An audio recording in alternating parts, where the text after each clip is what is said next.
বন্ধুরা, Mina kitchen home রেসিপিতে আপনাদেরকে সকলকে স্বাগত জানাই। আশা করি আপনারা ভালোই আছেন, আমিও ভালো আছি। রান্নার রেসিপি নিয়ে আপনাদের কাছে চলে এসেছি। রেসিপির নাম হচ্ছে মৌরি পটল। তো এখানে আমি গ্যাসটা চালু করে দিয়েছি, কড়াটাও বসিয়ে দিয়েছি। কড়ার মধ্যে মৌরি আর ডালচিনিটা আমি দিয়ে দিয়েছি। এখানে মৌরিটা আমি প্রথমেই ভেজে নেবো।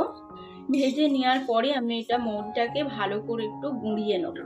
যে খুব যে ভাজবো তা নয়, একটু তার মধ্যেই ভাজবো। আর গ্যাসটা একদম কমিয়ে দিয়েছি। বেশি গ্যাসের জোরটা দিলে মৌরিটা পুড়ে যাবে, সেই জন্যই গ্যাসটা একদম লোয়েতে দিয়ে দিয়েছি। এখানে মৌরিটা ভাজা হয়ে গেছে, আমি এবারে একটা জায়গার মধ্যে তুলে নেবো। মৌরিটা একটা জায়গাতে আমি ঢেলে নিয়েছি। আর এটা আমি মিক্সার মেশিনেতে দিয়ে ভালো করে গুঁড়িয়ে নেবো। আর ততক্ষণে আমি যাতে মৌরিটা ভেজেছিলাম সেই কড়াতেই আমি পটলটা ভেজে নেব। তেলটা গরম হয়েই গেছে। আর আমি এখানে পটল নিয়েছি। দেখুন, পটলটা ভালো করে কেটে ধুয়ে রেখে দিয়েছিলাম। নুন হলুদ মাখিয়ে রেখে দিয়েছিলাম আগে থেকেই। পটলটা আমি দিয়ে দিলাম। পটলটা ভালো করে ভেজে নেব।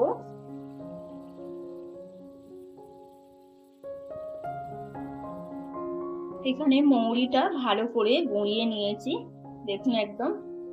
আর এখানে ভাজতে দিয়েছিলাম, পটলটা ভাজা হয়েও গেছে। আমি এবারে একটা জায়গার মধ্যে তুলে নেব।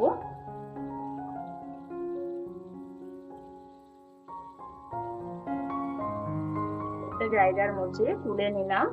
পটলটা ভেজেছিলাম সেই কড়াতেই আমি এবারে মৌরি পটলটা করে নেব। এখানে আমি একটা এলাচ দিলাম, দুটো কাঁচা লঙ্কা দিলাম। গ্যাসটা একদম লোয়েতেই রেখেছি, বেশি জোর দেবো না। এখানে আমি এবারে দেবো মৌরি গুঁড়ো। মৌরি গুঁড়োটা আমি দিয়ে দিলাম। দিয়ে ভালো করে আমি এটা ভেজে নেব। তার সঙ্গে আমি দিলাম হাফ চামচ হলুদ গুঁড়ো, কাশ্মীরি লঙ্কা গুঁড়ো হাফ চামচ, দিয়ে ভালো করে একদম মিক্স করে নেব।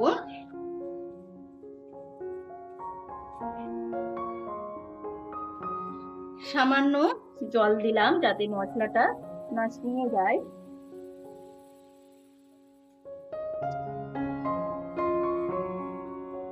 মশলা থেকে তেল ছেড়ে দিয়েছে, দেখুন একদম।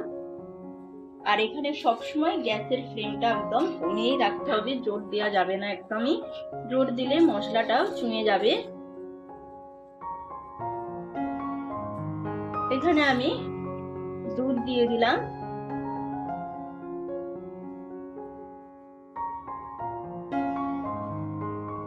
দিয়ে ভালো করে মিক্স করে নেব।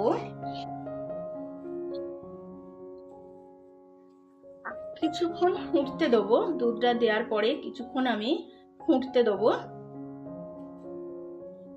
এখানে ফুটতে চালু করেই দিয়েছে। আর যে ভেজে রাখা পটলগুলো এবারে আমি দিয়ে দিলাম। দিয়ে ভালো করে মিক্স করে নেব।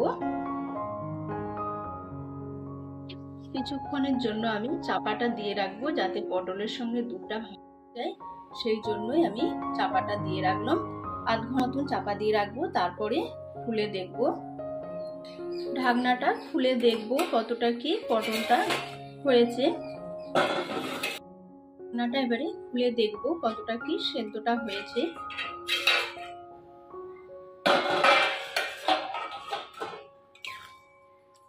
দারুণ কালার এসেছে কিন্তু।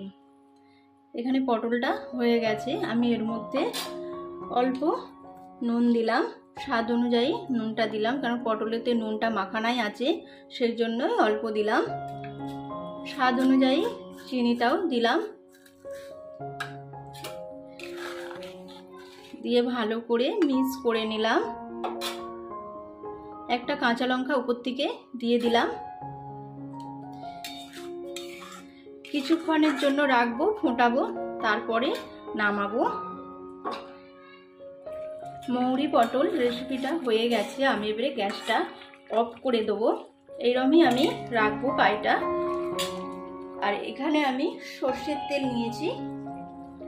এখানে গ্যাসটা এখন আমি অফ করে রাখবো।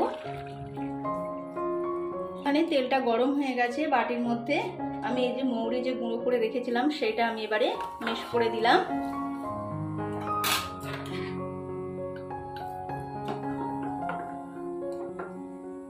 দিয়ে আমি এবারে এর মধ্যে ঢেলে দিলাম।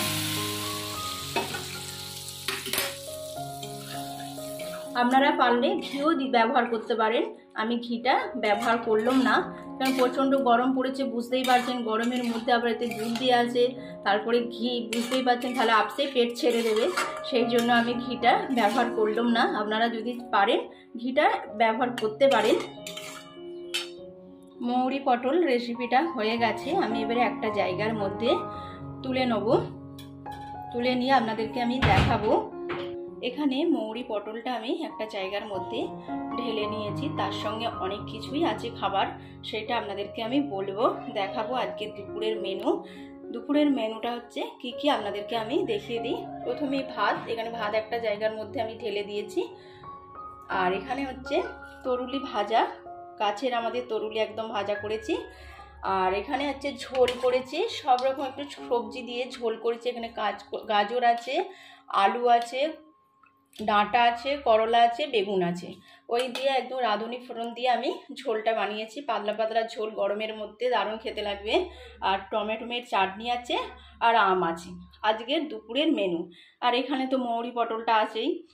ভালো লাগলে অবশ্যই লাইক কমেন্ট করে জানাবেন। আর যে রান্নাটা আমি করেছি সেটাও কেমন লাগে আপনারা অবশ্যই জানাবেন। মিনা কিচেন হোম রেসিপিতে আজ এই পর্যন্তই। ভালো থাকবেন, সুস্থ থাকবেন, সাবধানে থাকবেন। নমস্কার।